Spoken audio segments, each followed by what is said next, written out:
Assalamualaikum warahmatullahi wabarakatuh. Apa kabar anak-anak Ustazah hari ini? Semoga kita semua selalu dalam lindungan Allah. Amin. Pada pagi hari ini, kita kembali belajar mata pelajaran Al-Quran Hadis. Alhamdulillah, pada pelajaran Al-Quran Hadis ini, kita sudah memasuki pelajaran yang kelima, yaitu hadis tentang niat.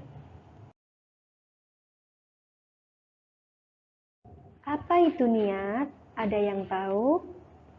Ya, niat adalah menyengaja sesuatu yang dibarengi dengan perbuatan.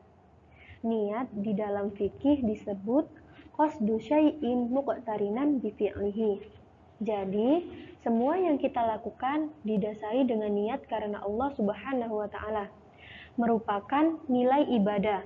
Maka dari itu, apa saja yang kita lakukan harus disertai dengan niat yang baik dan ikhlas karena Allah, bukan karena ingin dipuji atau disanjung oleh orang lain. Sebesar apapun yang kita lakukan dan sebanyak apapun uang yang kita keluarkan untuk beramal atau bersedekah, kalau niatnya tidak karena Allah, maka tidak mendapat nilai apa-apa di sisi Allah Subhanahu wa taala. Niat syarat sahnya suatu ibadah. Sudahkah setiap pekerjaan atau ibadah yang kamu lakukan diniatkan karena Allah? Sebab apabila kita beribadah seperti sholat, puasa, membaca Al-Quran tidak diniatkan karena Allah, tidak akan mendapat pahala atau nilai di sisi Allah. Seperti contoh berwudu.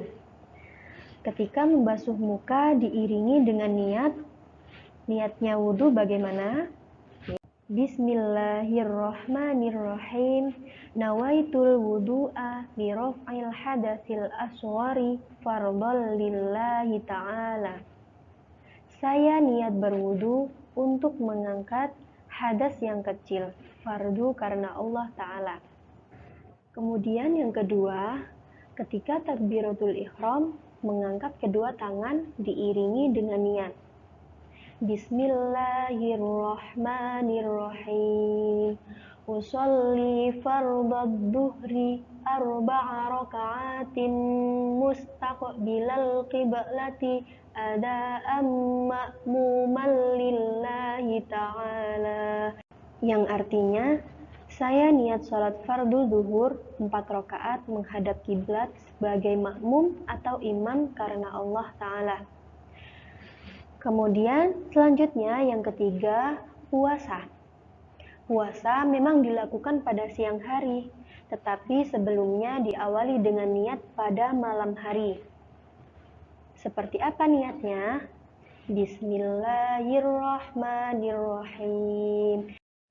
Nawaitu shawma ghadin an adai fardi syahri ramadhani hadihis sanati lillahi ta'ala. Artinya, saya niat puasa esok hari sebagai kewajiban pada bulan Ramadan tahun ini karena Allah Ta'ala. Jadi, sah tidaknya suatu ibadah yang kita lakukan tergantung pada niat seseorang. Semua ibadah yang kita lakukan jangan lupa disertai dengan niat. Niat memegang peranan yang penting dalam suatu ibadah. Bila seseorang beribadah tanpa diawali dengan niat, maka pekerjaan yang dilakukan akan sia-sia.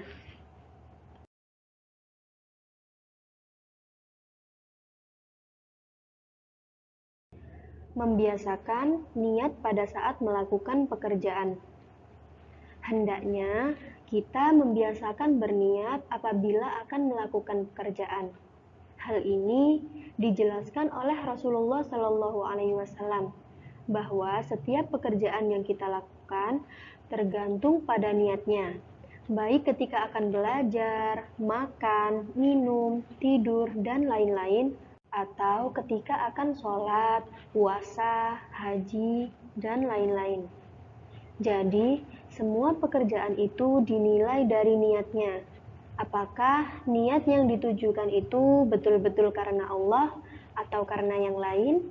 Seperti apa yang disabdakan oleh Rasulullah. An Umar bin Al-Khattabi radhiyallahu anhu qala, sami'tu Rasulullah sallallahu alaihi wasallam yaqulu, innamal a'malu binniyati wa innama likulli imri'in ma nawa faman kanat hijratuhu ilallahi wa rasulihi fa hijratuhu ilallahi wa rasulihi wa man kanat hijratuhu ila dunya yusibuha au ila imra'atin yankihuha fa hijratuhu ila ma hajara ilaih. Yang artinya, Umar bin Khattab radhiyallahu anhu berkata, saya mendengar Rasulullah Shallallahu Alaihi Wasallam bersabda, sesungguhnya setiap amal perbuatan tergantung pada niatnya, dan yang dinilai bagi tiap manusia adalah apa yang dia niatkan. Barang siapa hijrahnya tulus ikhlas karena Allah dan Rasulnya, maka hijrahnya diterima oleh Allah Subhanahu wa Ta'ala dan Rasulnya. Dan barang siapa yang niat hijrahnya untuk dunia atau kekayaan yang akan didapat atau wanita yang akan dinikahi, maka nilai hijrahnya sebatas pada niat yang dimaksud. Lalu, apa balasan orang yang beramal atau sedekah niatnya semata-mata ikhlas karena Allah? Balasannya akan diberikan ganjaran yang berlipat ganda oleh Allah Subhanahu wa Ta'ala dan ditambah lagi rezekinya, seperti apa yang disabdakan oleh Nabi. Tidak akan berkurang dengan sebab harta yang disedekahkan, bahkan bertambah dan